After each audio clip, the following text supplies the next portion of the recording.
नमो सिद्धाणम नमो आर्याणम नमो वज्जाणम नमो लोये त्रिकालवर्ती सवसाह मंगलम भगवान वीरो मंगलम गौतमो गणी मंगलम कुंद कुंदार्यो जैन धर्मोस्तु मंगलम सर्वमंगल्यमांगल्यं सर्वकल्याणकारकं प्रदानं सर्वधर्माणां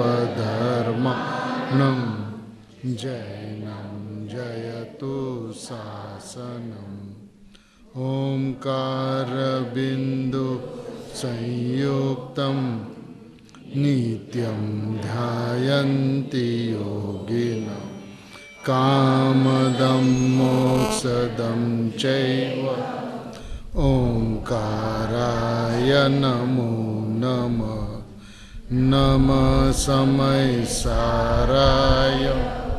स्वानुभूत्या चकासते चित्स्वभावाय भावाय सर्वभावान्तरचिदे अज्ञानतिमिरान्धनं ज्ञानाञ्जन्यशलाकया चक्षुरुन्मीलितं येन तस्मै श्रीगुरुवे नमः आत्माज्ञानं स्वयं ज्ञानं ज्ञानादन्यत् करोति किं परभावस्य करतात्मा मोहोऽयं व्यवहारिणं मङ्गलमयमङ्गलकरं वीतरागविघ्नं नमोताहि जाते वै अरिहंतादिमहा। ओम नमः सिद्धेभ्य नमः सिद्धेभ्य नमः सिद्धेभ्य।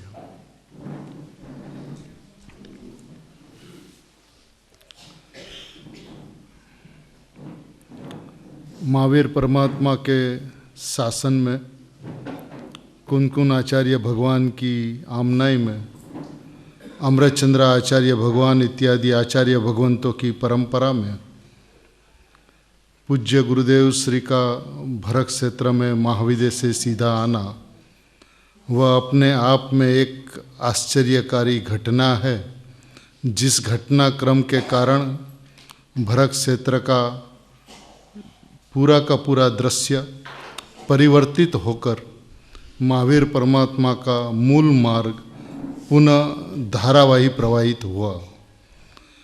आज इस एकांत स्थल में भी जिन प्रतिमा आचार्य भगवंतों को देखकर ये बात का प्रतीत हुए बिना नहीं रहता कि जिनको अपने स्वभाव में मस्त रहना वो हमेशा एकल विहारी ही होते हैं। पूज्य गुरुदेव श्री भी एकलिया वारंवार रविवार को आते थे, बच्चे लोग को लेकर गाड़ी में निकलते थे तब, और यहाँ पर आकर कुछ समय तक रहते थे। पूज्य सोगानी जी भी यहाँ पर इस एकलिया के विस्तार में शांत विस्तार उनको काफ़ी प्रिय था, तो जब कोलाहल से दूर होना हो तो इस जगह पर आकर एकांत में घंटों तक बैठे रहते थे।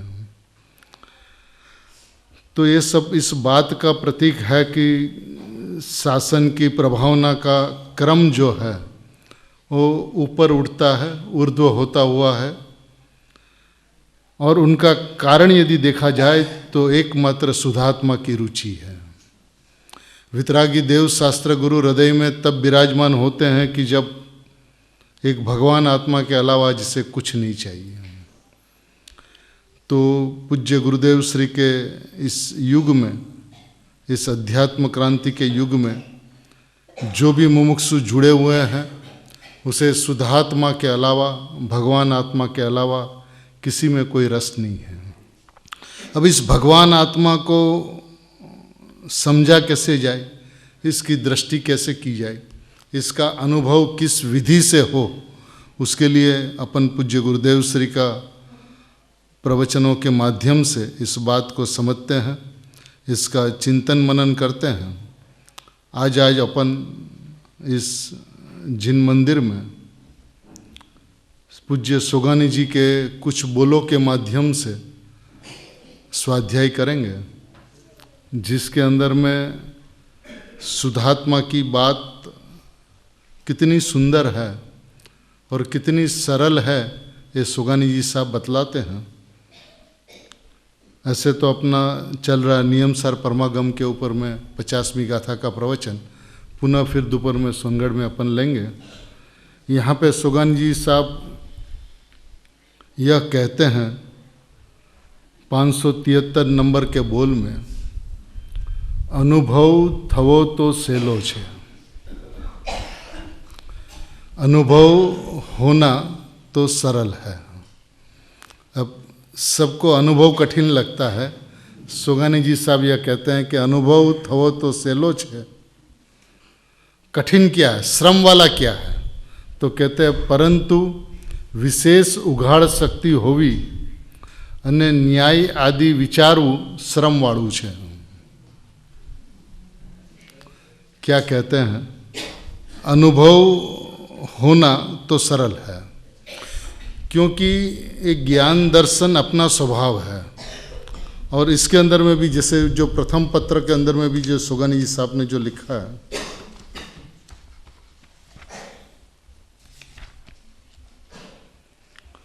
मैं त्रिकालिक सहज ज्ञान स्वभावी ध्रुव पदार्थ हूँ। पहला पत्र है सोगानी जी साहब का, सन 49 में 22 मार्च 49 में लिखा हुआ पत्र है। उसमें लिखते हैं कि मैं त्रिकालिक सहज ज्ञान स्वभावी ध्रुव पदार्थ हूँ और प्रतिक्षण ज्ञान रूप परिणमन होना मेरा सहज स्वभाव है। और प्रतिक्षण ज्ञान रूप परिणमन थवानो मारो सहज स्वभाव छे। जड़ आश्रित परिणामों जड़ना छे। जड़ के आश्रित, पर के आश्रित जो परिणाम जो है वो जड़ है। ज्ञान रूप परिणमन होना मेरा सहज स्वभाव है। ये ज्ञान रूप परिणमन है मेरा सहज स्वभाव है। ये स्वभाव अकृत्रिम स्वभाव है, अनादि अनंत स्वभाव है। कौन सा? प्रतिक्षण ज्ञान रूप परिणमन। राग रूप परिणमन मेरा सहज स्वभाव नहीं है। ये राग जड़ के परिणाम है और जड़ के आश्रय से होने वाले परिणाम जड़ के होते हैं। मेरा तो ज्ञान रूप परिणमना मेरा सहज स्वभाव है। और मैं कैसा हूँ? मैं त्रिकालिक सहज ज्ञान स्वभावी ध्रुव पदार्थ हूँ। बस ये 12 अंग यदि चौथपूर्वक का सार देखा जाए तो इतना है कि मैं त्रिकालिक चैतन्य ध्रुव पदार्थ हूँ। इस निष्कर्ष पे सबको आना है। और उसलिए कहते हैं कि अनुभव होना तो सरल है, लेकिन विशेष उगाड़ शक्ति होना, न्यायादि आदि विचारना श्रम वाला है। अपने को तो गुरुदेव श्री ने सब कुछ दिया है। हमने तो गुरुदेव श्रीए ज બધું આપ્યું છે। अब इस बात का थोड़ा शांति से विचार करें तो ये बात 571 नंबर बोल से स्पष्ट होती है कि मैं त्रिकाली तत्व हूँ, उसमें अहमपना करना वही 12 अंग चौथपूर्व का सार है। मैं त्रिकाली तत्व हूँ और उसमें अहमपना करना। मैं त्रिकाली ध्रुव तत्व हूँ, मैं त्रिकाली तत्व हूँ, उसमें अहम करना वो 12 अंग 14 पूर्व का सार है। सारी की सारी जिनवाणी, सारी जिनेन्द्र भगवान की ओम ध्वनि, अनंत तीर्थंकर परमात्मा की ओम ध्वनि, 12 अंग 14 पूर्व का जो सार है, क्या सार है? मैं त्रिकाली तत्व हूँ। बस यहाँ पे आना ये पूरा का पूरा जिनागम का सार है। पूज्य गुरुदेव श्री की 45 वर्षों की वाणी का सार यह है कि मैं त्रिकाली तत्व हूँ, मैं परमात्मा तत्व हूँ, मैं अपरिणामी तत्व हूँ, मैं भगवान हूँ। ये यहाँ पर आना बस, और उसमें अहम करना, तेमा अहमपणु करूँ। मैं त्रिकाली ध्रुव तत्व हूँ ये बात तो स्वीकार कर लेता जीव, लेकिन उसमें अहम करना, उसमें एकत्व करना, उसका लक्ष्य करना, उसकी दृष्टि करना, वो 12 अंग 14 पूर्व का सार है। अब कुछ अधिक नहीं है बात संक्षिप्त है, बात सरल है। क्या है बात?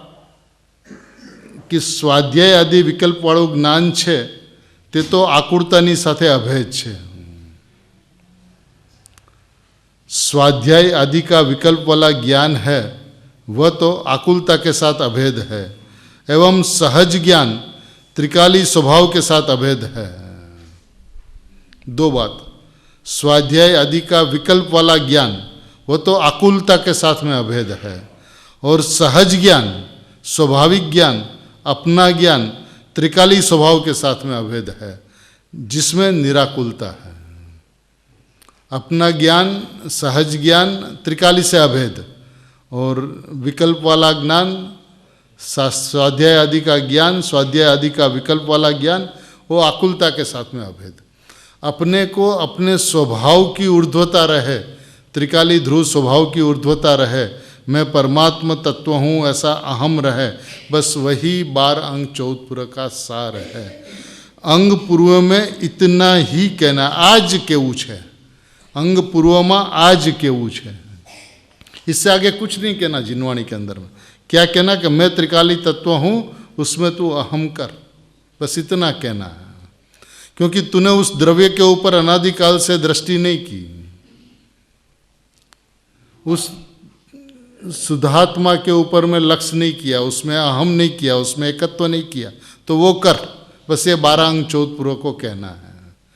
गुरुदेव श्री की समग्र वाणी का सार यह है कि हूँ परमात्मा छू है वो निर्णय कर निश्चय कर और निर्णय और निश्चय करते ही अनुभव हो जाता है.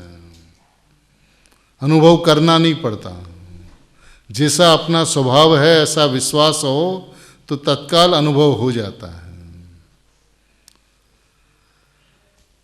जीव को आत्मा की अनुभूति कठिन लगती है. कठिन क्यों लगती है? अनादिकाल से परिचय ही नहीं है. और वो जब देव शास्त्र गुरु मिलते हैं तो आपस में वो चर्चा भी व्यवहार की करता है. शास्त्र में जिनवाणी में भी व्यवहार की बात कदम कदम पे पाई जाती है और परस्पर आपस में चर्चा भी व्यवहार की होती है. लेकिन निश्चय नहीं का अपूर्व पक्ष अनादिकाल में कभी नहीं आया. उसलिए आचार्य भगवान यह कहते हैं कि मैं त्रिकाली तत्व हूँ ऐसा विश्वास करता है पर्याय से रहित मैं ज्ञायक तत्व हूँ ऐसा विश्वास जहाँ करता है वहाँ वो सम्यक सन्मुख हो गया. पर्याय से रहित तो इस बात पे आया वहाँ वो सम्यक सन्मुख हो गया. ये विश्वास करके पर्याय से मैं रहित हूँ मैं त्रिकाली ध्रुव तत्व हूँ ऐसा जहाँ पे दृढ़ हुआ तो अनुमान ज्ञान में आ गया. उस अनुमान ज्ञान में अनुभव के पहले जैसा आत्मा है ऐसा ज्ञान में भाषित हो जाता है. मैं त्रिकाली ध्रुव तत्व हूँ ऐसा विश्वास हो जाए परिणाम के अंदर में चिंतन के अंदर में मनन के अंदर में धारा लगातार चले स्वभाव की मुख्यता पूर्वक विकल्प की गौणता पूर्वक तो क्या होता है वो अनुमान ज्ञान के अंदर में जैसा भगवान आत्मा है अनुभव में जैसा भाषित होगा ऐसा स्वसंवेदन सविकल्प अवस्था में सविकल्प स्वसंवेदन में वो ख्याल में आ जाता है. और जिसको सविकल्प स्वसंवेदन में आया उसको घंटों में कुछ ही समय के अंदर में निर्विकल्प स्वसंवेदन हो जाता है. किसको होता है? मैं त्रिकाली ध्रुव तत्व हूँ और उसमें जो अहम करता है उसको ये परिस्थिति उत्पन्न हुए बिना नहीं रहती. बस ये 12 अंग 14 पूर्व का सार है. सारे के सारे जिनागमों का पंच परमागमों का जैन दर्शन के जितने शास्त्रों है परमागमों है वो सबका सार इतना है कि मैं त्रिकाली तत्व हूँ उसमें अहम कर. बात लगती है कि इतनी संक्षिप्त बात है. इतनी ही संक्षिप्त बात है कि आप कितना भी विस्तार करो आपको समेट कर बात को तो यहाँ पर लाना है. विस्तार अनेक हो सकता है. अनादिकाल में यदि 11 अंग और 9 पूर्व का पाठी हो अनंत बार हुआ तो ऐसे ही नहीं हुआ. सारे शास्त्र को पढ़कर उसने उसका अभ्यास करके उसका उपदेश भी दिया. ऐसा उपदेश दिया जैसा जिनेंद्र भगवान का उपदेश होता है. लेकिन मैं त्रिकाली ध्रुव तत्व हूँ उसमें अहम पना नहीं हुआ. सुगनी साहब को पूछा गया कि द्रव्यलिंगी की भूल क्या है तो उसने त्रिकाली में अहम नहीं किया. बस इतनी सी भूल और कोई भूल नहीं है. वो बात तो वैसा करता है जैसे जिनेंद्र भगवान करते हैं. बात यथा तथ्य जैसा जिनागमों में है, परमागमों में जैसा पाया जाता है ऐसा प्रतिपादन करता है, लेकिन उसकी कोई कीमत नहीं, क्योंकि मैं त्रिकाली तत्व हूँ, उसमें दृष्टि नहीं गई, उसका लक्ष्य नहीं हुआ, उसमें अहम नहीं हुआ। तो सभी आत्मार्थियों का एकमात्र कर्तव्य, सारा जिनागमों का सार इतना सा है कि मैं त्रिकाली तत्व हूँ, उसमें अहम कर, उसमें एकत्व कर, उसमें लक्ष्य कर, उसमें दृष्टि कर।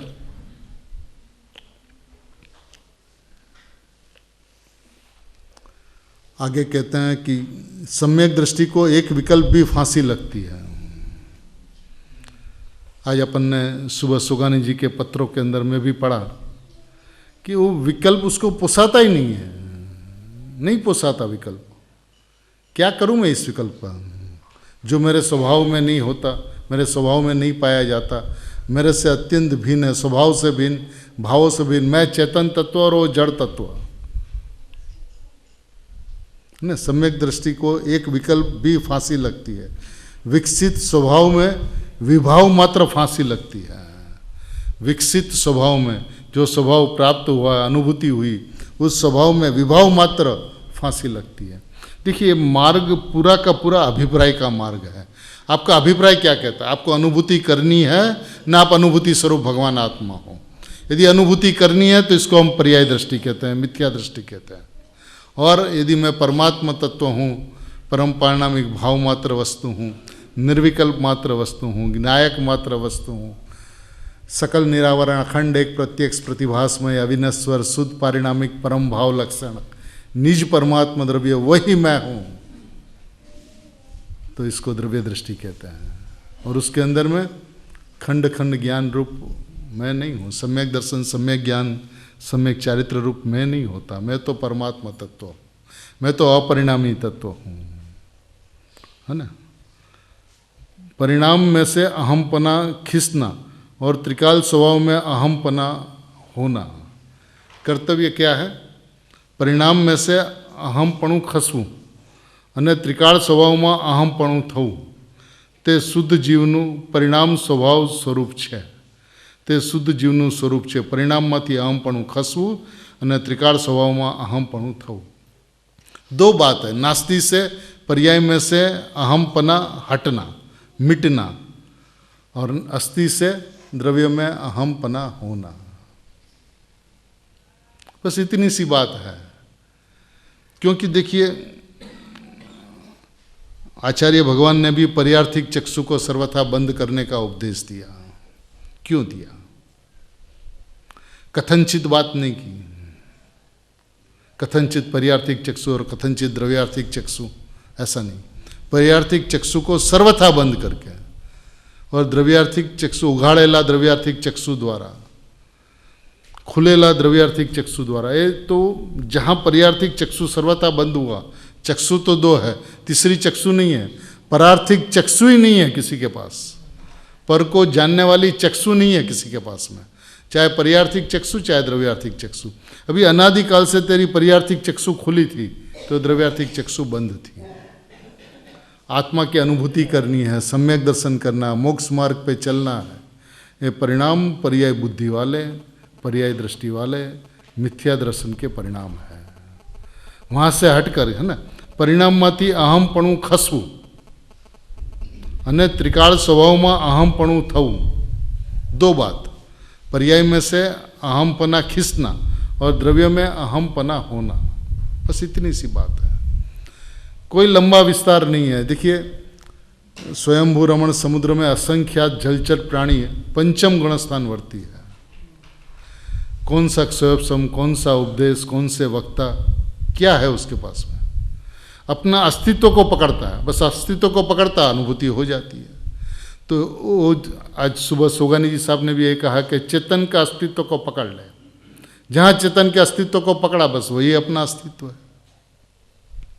तो तू अपने स्वभाव की ओर से देख एक बार। जहाँ अपने स्वभाव की ओर से देखा तो मार्ग सरल है। पर्याय में बैठकर देखता तो द्रव्य दिखता नहीं है, द्रव्य में बैठकर देखता तो मैं स्वयं द्रव्य हूं। अब ऐसे कहने वाली पर्याय है, लेकिन उस पर्याय कहती है कि पर्याय है ही। जो पर्याय यह कहती है कि मैं द्रव्य हूं, वो कहती है कि पर्याय है ही है। द्रव्य उपादेय, मैं द्रव्य हूँ, जो उपादेय है वो मैं हूँ, जो है ये वो मैं नहीं हूँ। माने जो पर्याय द्रव्य की घोषणा करती है वो भी कहती है कि पर्याय है ये। वो पर्याय पर्याय की ओर नहीं देखती, वो पर्याय द्रव्य की ओर देखती है। वो संपूर्णतया द्रव्य को सर्वार्पणता करती है। उसने अपनी सारी भूमि द्रव्य के लिए खाली कर दी है। इसलिए सुगानी जी साहब कहते हैं 578 नंबर के बोल में, आखा जगत में बस, आखा जगत में बस हूँ ज एक वस्तु छू। पूरे जगत में, पूरे विश्व में, तीन लोक में बस मैं ही एक वस्तु हूँ અને કોઈ બીજી વસ્તુ છે જ નહીં।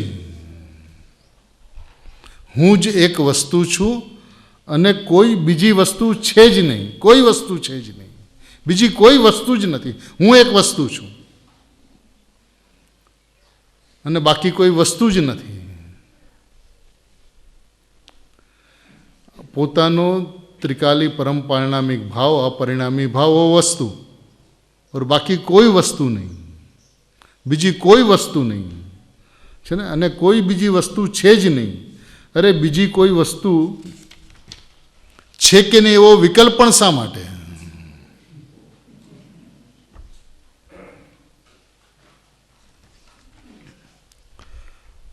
पूरे जगत में बस मैं ही एक वस्तु हूँ। इस बात पे तुझे डटना है, जमना है, बस मैं ही एक वस्तु हूँ। फिर अवस्तु की बात करेंगे तो करेंगे कि केवल ज्ञान भी अवस्तु है। मैं ही एक वस्तु, द्रव्य की अपेक्षा, त्रिकाली स्वभाव की अपेक्षा, एक समय का परिणाम चाहे संसार का हो चाहे मोक्ष का, अवस्तु है। मैं ही एक वस्तु हूँ અને કોઈ બીજી વસ્તુ છે જ નહીં, છે જ નહીં। प्रभु एकांत, प्रभु है सम्यक एकांत है, सुन तो सही नाथ। तू कभी ऐसा सम्यक एकांत के पक्ष में नहीं आया। मैं एक वस्तु, सारे जगत में, सारे विश्व में बस मैं एक वस्तु हूँ, मैं एक वस्तु हूँ, मैं एक वस्तु हूँ। ऐसा जोर, ऐसा वजन, ऐसी महिमा एक बार तुझे आ जाए प्रभु, दूसरे सब कोई वस्तु नहीं, बस मैं एक वस्तु, मैं एक वस्तु, मैं एक वस्तु, मैं एक वस्तु ना। आखा जगत में बस हूँ ज एक वस्तु छूँ અને કોઈ બીજી વસ્તુ છે જ નહીં। અરે બીજી કોઈ વસ્તુ છે કે નહીં, બીજી કોઈ વસ્તુ છે કે નહીં એવો વિકલ્પ પણ શા માટે ના હતો?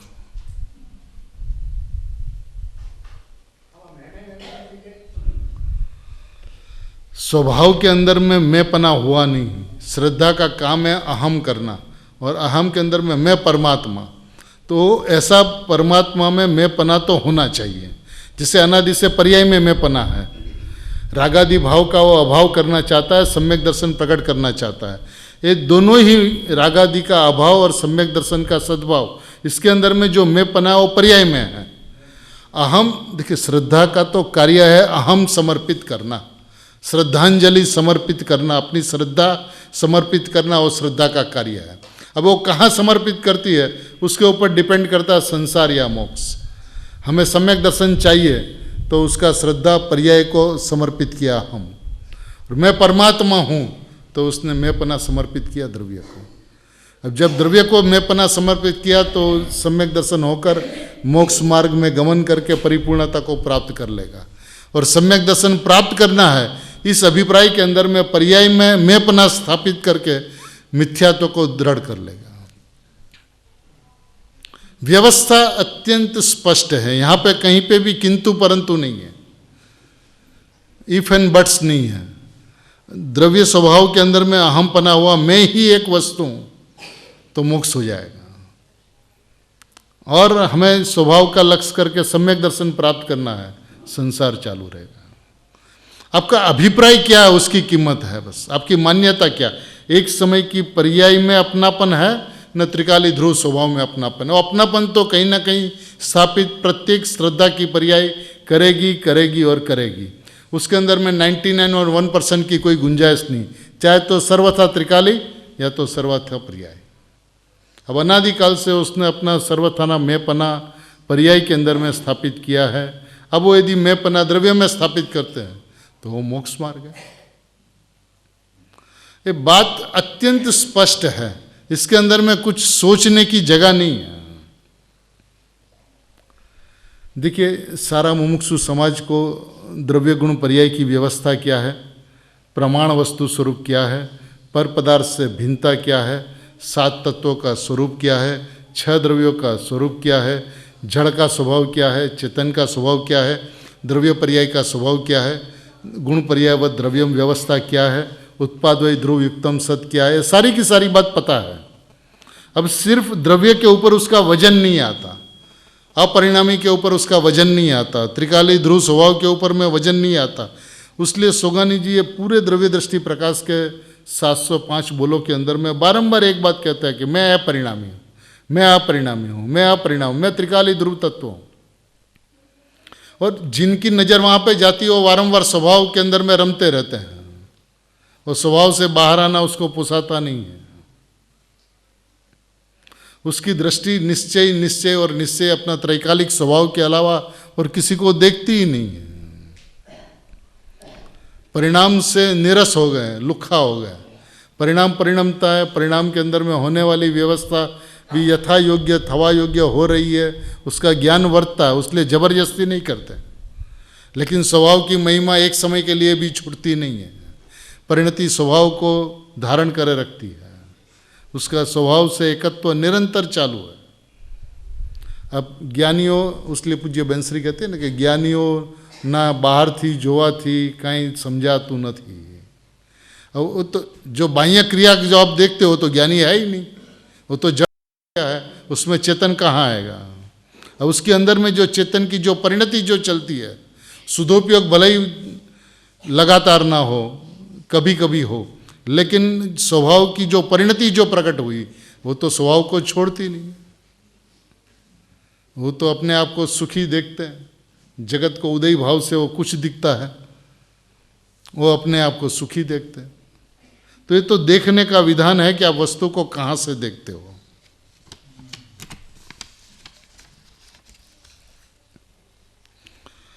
अब एक 580 नंबर का बोल है, उसको अपन देखते हैं क्या कहते हैं।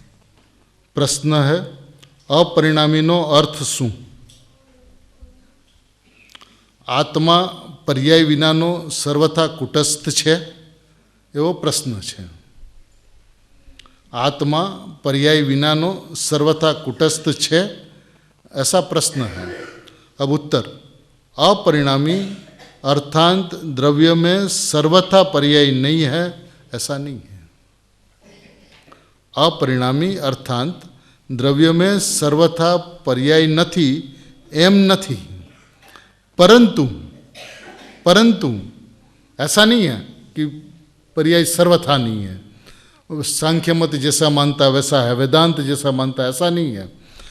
अपरिणामी अर्थात द्रव्य में सर्वथा पर्याय नथी एम नथी, परंतु परिवर्तनशील परिणमन स्वभावी, परिणमनशील परिणमन स्वभावी पर्याय ने गौण करीने हूँ वर्तमान परिपूर्ण छूँ, अभेद छूँ, ए रीते ध्रुव द्रव्य अने ध्रुव पर्याय ने जेने नियम सारमा कारण शुद्ध पर्याय कही छे ने लक्ष्यगत करवाथी सम्यक दर्शननी प्राप्ति थाय छे।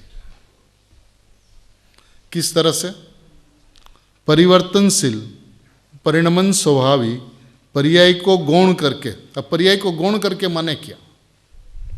पर्याय को गौण करके माने पर्याय का अभाव करके, ऐसा अर्थ नहीं होता।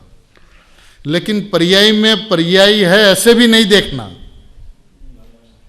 द्रव्य में तो पर्याय है ही नहीं, लेकिन पर्याय में पर्याय है ऐसे भी मत देखना। ये नियम सार के 7वें भाग में गुरुदेव श्री फरमाते हैं, इसको गौण करके कहते हैं। हूँ वर्तमान में परिपूर्ण छूँ, हूँ वर्तमान में परिपूर्ण छूँ, अभेद छूँ, एक रूप छूँ, स्वाभाविक अभेद छूँ, परिपूर्ण अभेद परमात्मा छूँ, एक परमात्मा छूँ। एक रूपता ने धारण करेलू है, अनेक रूपता ने धारण नहीं कर्યું। अनेक गुणों पण एक रूपे रहेला छे, अनंत गुणों एक रूपे रहेला छे। તો એકરૂપ છું, હું વર્તમાનમાં પરિપૂર્ણ છું, અભેદ છું. એ રીતે ધ્રુવ દ્રવ્ય અને ધ્રુવ પર્યાયને લક્ષગત કરવાથી, ધ્રુવ દ્રવ્ય અને ધ્રુવ પર્યાયને લક્ષગત કરવાથી सम्यक दर्शन की प्राप्ति थाई छे. बस ये स्पष्ट विधान है. द्रव्य को लक्ष्यगत करने से, द्रव्य की दृष्टि करने से, पर्याय को गौण करके मैं वर्तमान में परिपूर्ण हूँ. वर्तमान परिपूर्ण होना नहीं है. वर्तमान में परिणाम के अंदर में अधुरास है, रागादि भाव है, उसका अभाव करके वितरागता करना नहीं है. ऐसी दृष्टि जिसकी, उसको पर्याय दृष्टि कहते हैं. तो पर्याय मात्र को गौण करके मैं वर्तमान में परिपूर्ण हूँ, अभेद हूँ, लक्ष्यगत करने से सम्यक दर्शन की प्राप्ति होती है. द्रव्य पलटता नहीं है, द्रव्य पलटता नहीं है, पर्याय परिवर्तन करती है. द्रव्य एक रूप रहता, अपरिणामी रहता, और पर्याय में उत्पाद व्यय होता है. जो द्रव्य परिणमन को प्राप्त हो जाए, यदि द्रव्य परिणमन को प्राप्त हो जाए तो पलटता ऐसा द्रव्य का आश्रय से स्थिरता नहीं हो सकती.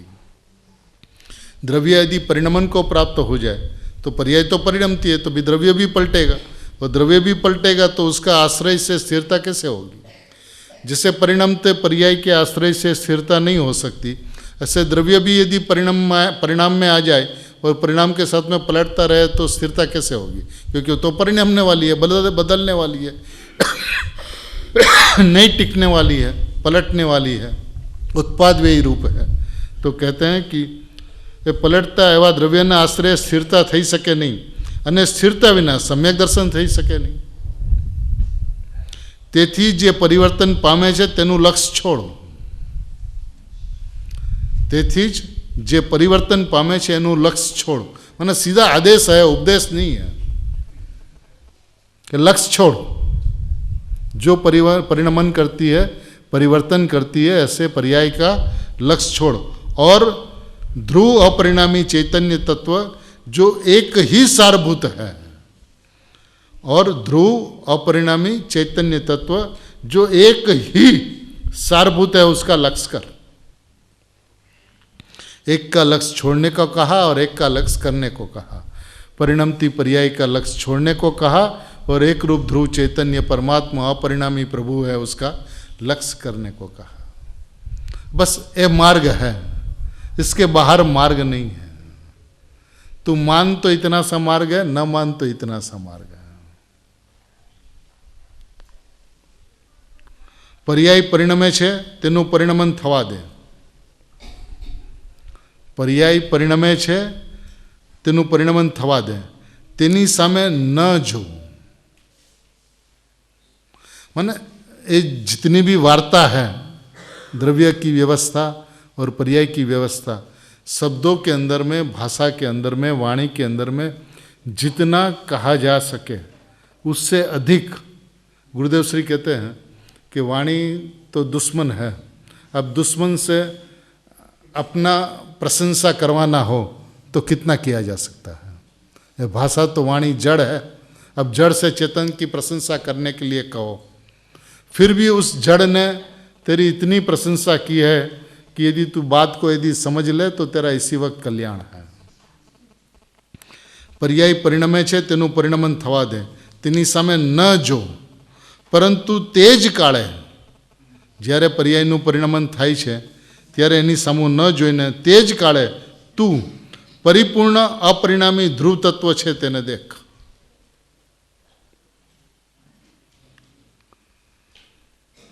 पर्याय परिणमे छे तेનું परिणमन थवा दे. परिणाम तो क्रमबद्ध, क्रम नियमित, जिस समय जैसी होनी है वो थवा योग्य पर्याय थाय ने थाय. तो एनी सामे तू जोवानुं रहेवा दे, तेનું लक्ष्य न कर.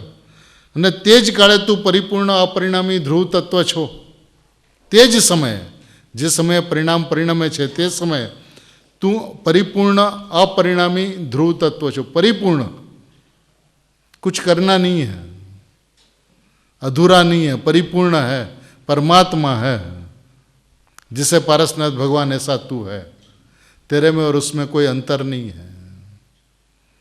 तेरे त्रिकाल स्वभाव को देखा जाए तो जैसे पारसनाथ है वैसा तू है. जैसा सिमंदर है वैसा तू है, जैसा महावीर है वैसा तू है, जैसा अनंत सिद्ध है वैसा तू है। तेरे में और उसमें कोई अंतर नहीं है ना। तेज काले तू परिपूर्ण अपरिणामी ध्रुव तत्व छे, तेने देख, उसको देख, उसका लक्ष्य कर, उसमें अहम कर, उसमें एकत्व कर, उसमें दृष्टि कर कि मैं परमात्मा तत्व हूँ, मैं परिपूर्ण अपरिणामी ध्रुव तत्व हूँ, ऐसी दृष्टि कर। ये स्पष्ट उपदेश है, इसके अंदर में कहीं पे भी किंतु परंतु वाली बात नहीं है कि ये परिणाम है उसको परिणमने दे और उसी समय तू परिपूर्ण परमात्मा ऐसा देख। तब इसमें क्या करना है कोई प्रश्न नहीं है, कैसे करना वो भी प्रश्न नहीं है, स्वभाव के ऊपर सीधी दृष्टि देने की बात है कि मैं परिपूर्ण परमात्मा तत्व हूँ, बस, और कोई बात ही नहीं, और कोई वार्ता माने और कोई कहानी नहीं है इसके अंदर में। हाँ जी,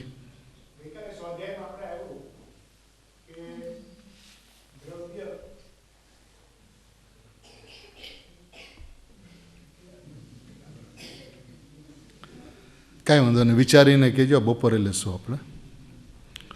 अहो हूँ वर्तमाનમાં જ, फिर देखिए आगे, अभी ये बोल समाप्त नहीं हुआ, कंटिन्यू है। अहो हूँ वर्तमाનમાં જ પરિપૂર્ણ ધ્રુવ અપરિણામી તત્વ છું, એ વાત જગતના જીવોને રૂચતી નથી। ज्ञानी धर्मात्मा तो यही बात करते रहते। आप गुरुदेव श्री का पूरा प्रवचन सुन लो, वो પૂતગલ મારું નથી, ચૈતન્ય તત્વ મારું છે, ધ્રુવ મારું છે।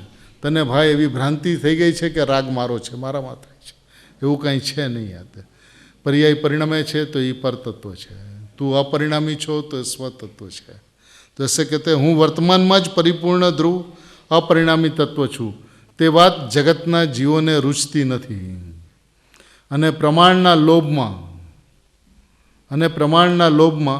આત્માને જો અપરિણામી માનશું તો પ્રમાણ જ્ઞાન નહીં થાય અને એકાંત થઈ જશે। એવી આડ મારીને પર્યાયનું લક્ષ્ય છોડવા ચાહતા નથી। આ જ કારણથી તેઓ अपरिणामी चैतन्य तत्व ने पामता नहीं। एकमात्र रीज़न है और कोई रीज़न नहीं और कोई कारण नहीं है। वो आड़ लगाता है कि ज्ञान प्रमाण नहीं होगा, एकांत हो जाएगा। होने दे प्रभु एक बार एकांत, ये सम्यक एकांत होगा और सम्यक एकांत होगा, उसके पक्ष में आएगा तो सम्यक अनेकांत होगा होगा और होगा। चिंता मत कर, एक बार स्वभाव के पक्ष में आ जा। त्रिकाली ध्रुव परमात्मा अनादिकाल से पर्याय का पक्ष तो रहा, उसका फल तू आज भोग रहा, देख रहा, क्या मिला उसका फल। अनादिकाल से मिथ्यात्व को टालने का और सम्यक तो प्रकट करने का प्रयत्न किया, ऐसी भावना भाई, क्या रहा उसका फल, मिला आत्मा। अब आचार्य भगवान जिस तरह से कहते हैं, गुरुदेव श्री जिस तरह से कहते हैं, सोगानी जी साहब जिस तरह से कहते हैं, उस तरह से एक बार प्रयत्न करके देख तो सही। और फिर नहीं मिले तो एक ज्ञानी धर्मात्मा कहेंगे आया ना मेरे पास, हम आपको दे देंगे सम्यक ज्ञान। क्योंकि नहीं होगा, ऐसा हो नहीं सकता। स्वभाव के पक्ष में आवे, स्वभाव की अपूर्वता भाषे, मैं अपरिणामी वर्तमान में परिपूर्ण ध्रुव अपरिणामी तत्व हूँ, ऐसा विश्वास हो और परिणाम के अंदर में अनुभूति न हो, परिणाम के अंदर में सम्यक दर्शन न हो, ऐसा हो नहीं सकता। कितना अद्भुत खुलासा किया है। उसको जगत के जीवों को ये बात रुचती नहीं है। तो एकांत है, एकांत है। अरे प्रभु सम्यक एकांत है, सांभळ एक वार नाथ। एक वखत स्वभावना पक्ष में आवीने हूँ परिपूर्ण अपरिणामी ध्रुव तत्व छूँ एना पक्ष में आवतो खरो प्रभु। अनादिकाळथी व्यवहाराभासी तो छो, एक वखत निश्चयाभासी थईने जोई तो ले, एनुं फळ शुं आवे छे। प्रभु निश्चयाभासी नहीं था, निश्चयनो अभ्यासी थई जाय। सांभळतुं नाथ। जो पर्याय का अस्तित्व ही स्वीकार ना करे उसकी बात अलग है। अपन तो द्रव्य पर्याय स्वरूप वस्तु की जो व्यवस्था है, प्रमाण व्यवस्था को एक्सेप्ट करते हैं, उसको स्वीकारते हैं। लेकिन जब मैंपने की बात आती है तब द्रव्य वो मैं हूँ और पर्याय वो मैं नहीं। और द्रव्य सो मैं हूँ ऐसा ध्रुव स्वभाव का ध्येय होते ही, वो ध्येय पूर्वक ज्ञेय होते ही प्रमाण ज्ञान हो जाएगा। प्रमाण ज्ञान में द्रव्य पर्याय स्वरूप जैसी वस्तु है ऐसी अनुभव ज्ञान के अंदर में आ जाएगी। परेशानी कहाँ है? और मैं परिपूर्ण अपरिणामी ध्रुव तत्व हूँ, यह कहता कौन है? द्रव्य कहता है क्या? कहती तो पर्याय है। तो उसी को हम पर्याय कहते हैं जो यह कहती है कि मैं परिपूर्ण अपरिणामी तत्व हूँ, उसी का नाम पर्याय है। और जो यह कहे कि हमें आत्मा का अनुभव करना, उसका नाम पर और जड़ है, उसका नाम पर्याय नहीं है। जैसा द्रव्य है वैसी घोषणा करे सो पर्याय, जैसा सामान्य वैसा विशेष, उसको सामान्य विशेषात्मक वस्तु कहते हैं।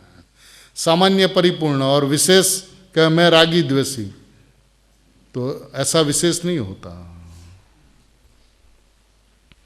वस्तु की अद्भुतता अलौकिकता समझने योग्य है। ज्ञानी धर्मात्मा जहाँ से वस्तु को बतलाते हैं वहाँ से अपने को वस्तु को देखनी चाहिए, वस्तु को समझना चाहिए।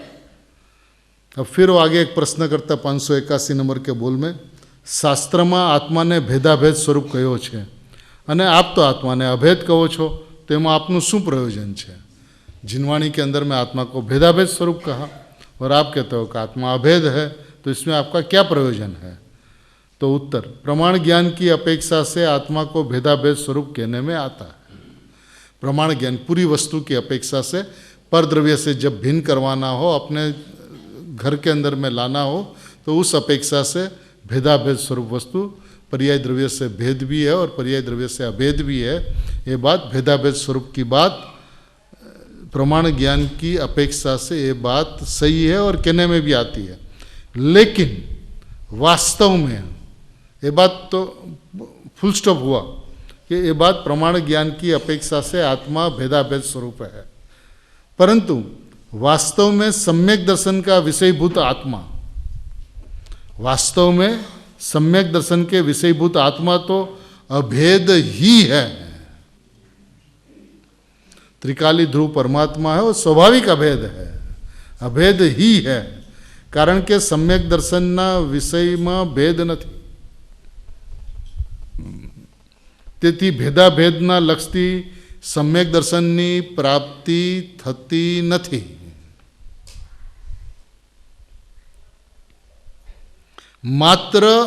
માત્ર અભેદના લક્ષથી જ, માત્ર ઓનલી અને જ બંને વાત, માત્ર અભેદના લક્ષથી જ सम्यक दर्शनની प्राप्ति थाय छे, ए ज आशय छे।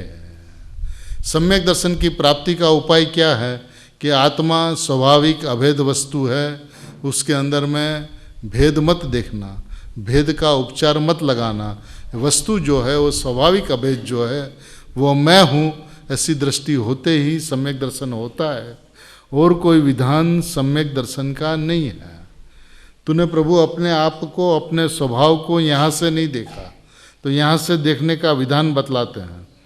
तो कोई प्रश्न पूछता है, प्रभु पुरुषार्थनी व्याख्या, तो कहते हैं सहज उद्यम। सहज उद्यम को क्या कहते हैं? हूँ तो अनादि अनंत मारा स्वरूप में स्थित छूँ। हूँ तो अनादि अनंत मारा स्वरूप में स्थित छूँ, निर्विकल्प छूँ, जे सुखरूप छे।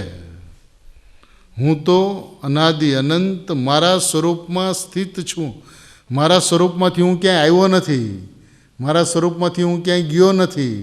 हूँ तो अनादि अनंत मारा स्वरूपनी अंदर में स्थित छूँ। जे सवारे आज सोगानी जी साहेबे कीधुं, शू कीधुं, पढ़ने लायक है वो पत्र। देखते हैं उसकी 2-4 पंक्तियाँ।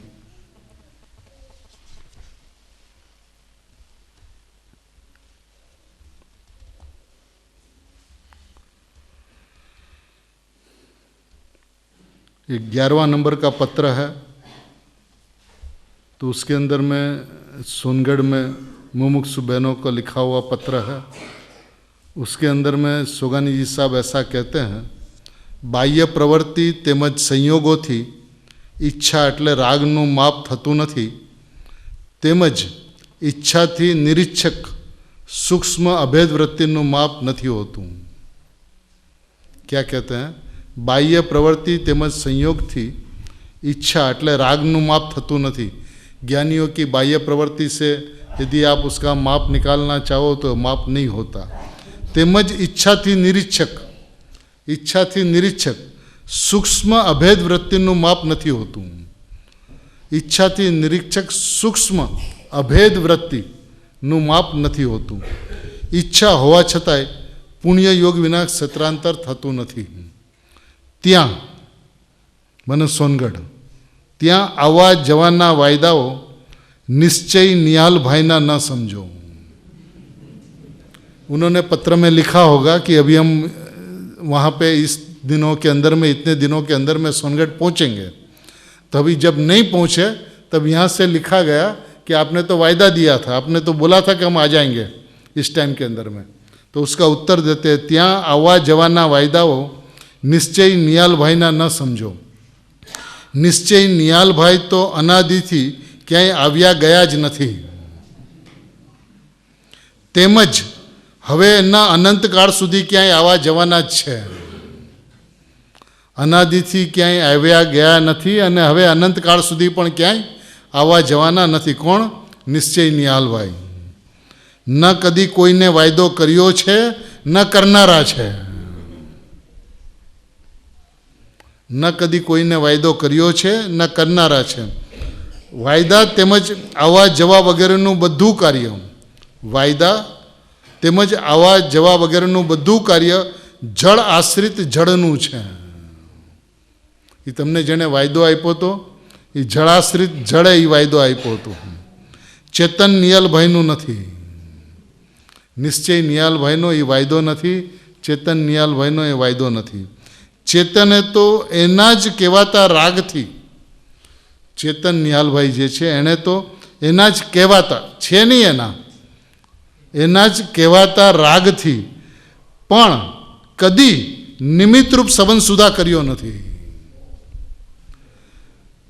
ચેતન નિહાલભાઈએ તો એના કહેવાતા રાગથી કદી નિમિત્તરૂપ સંબંધ કે રાગની સાથે નિમિત્તરૂપ સંબંધ પણ સુધા કિંચિત માત્ર પણ કર્યો નથી. તો અન્ય ક્રિયાઓ અને વાયદાઓમાં તો એનો સંબંધ જોવો નિરર્થક છે. હે પ્રભુ, સર્વ જીવો સર્વ સંબંધોથી રહિત, સર્વ જીવો સર્વ સંબંધોથી રહિત માત્ર સામાન્ય ચેતનમાં જ પોતાના અસ્તિત્વની દ્રષ્ટિ કરે. સર્વ જીવો સર્વ સંબંધોથી રહિત માત્ર સામાન્ય ચેતનમાં જ પોતાના અસ્તિત્વની દ્રષ્ટિ કરે અને લખવું, વાંચવું, આવવું જવું, વાયદા કરવા કરાવવા વગેરે બધી પાગલપણારૂપ ક્રિયાઓને ઔપચારિક નિમિત્તપણે પણ સહી કરી દે એ જ ભાવના છે. આ હોય છે નિશ્ચય ચૈતન્ય ઉપર જેની દ્રષ્ટિ છે એનો દ્રષ્ટિકોણ, એનો અભિગમ, એનો અભિપ્રાય, એની માન્યતા, એનો વિશ્વાસ.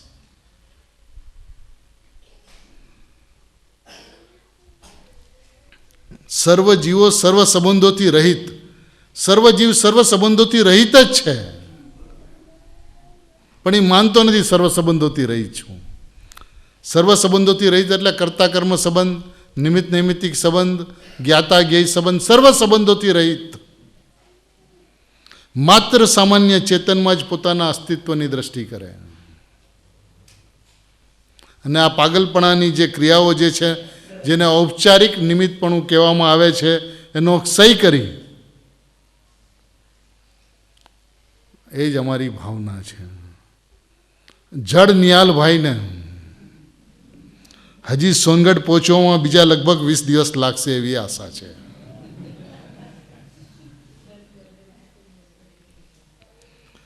कलकत्ता एकाध सप्ताह में क्षेत्रांतर थवानी शक्यता है.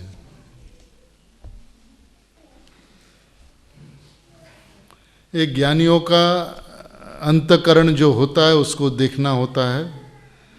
वो उनका जो अभिप्राय जो होता है, उनका जो अभिगम जो होता है, उनका इंटेंशन जो होता है, उनका एटीट्यूड जो होता है, इसका महत्व होता है.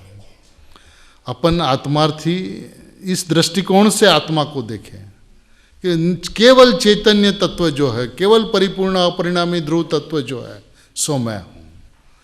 इसके अलावा भगवान आत्मा दिख नहीं सकता. પરિણામ માત્ર, હવે 583, પરિણામ માત્ર વ્યવહાર છે. ટાઈમ તો થઈ ગયો, આ એક બોલ લઈને પૂરું કરીએ. પરિણામ માત્ર વ્યવહાર છે, પરિણામની દૃષ્ટિથી દીનતા આવે છે. परिणाम मात्र व्यवहार है, परिणाम की दृष्टि से दीनता आती है. पर्यायમાં રોકાવાથી એકાંત દુઃખ થાય છે. પ્રભુ આ એકાંત ન થયું ને, એકાંત દુઃખ થયું. પર્યાયમાં રોકાવાથી એકાંત દુઃખ થાય છે. પરિણામ ઉત્પાદવ્યય સ્વરૂપ છે. હું તો અપરિણામી છું, જેમાં ઉત્પાદ વ્યય નથી. નિગોદથી લઈને સિદ્ધ સુધી એવો ને એવો જ છું. નિગોદની અંદરમાં કાંઈ ઘટવાપણું અને સિદ્ધની અંદરમાં કાંઈ વધવાપણું મારામાં નથી. નિગોદથી લઈને સિદ્ધ સુધી એવો ને એવો જ છું. પરિણામમાં પ્રસરવાથી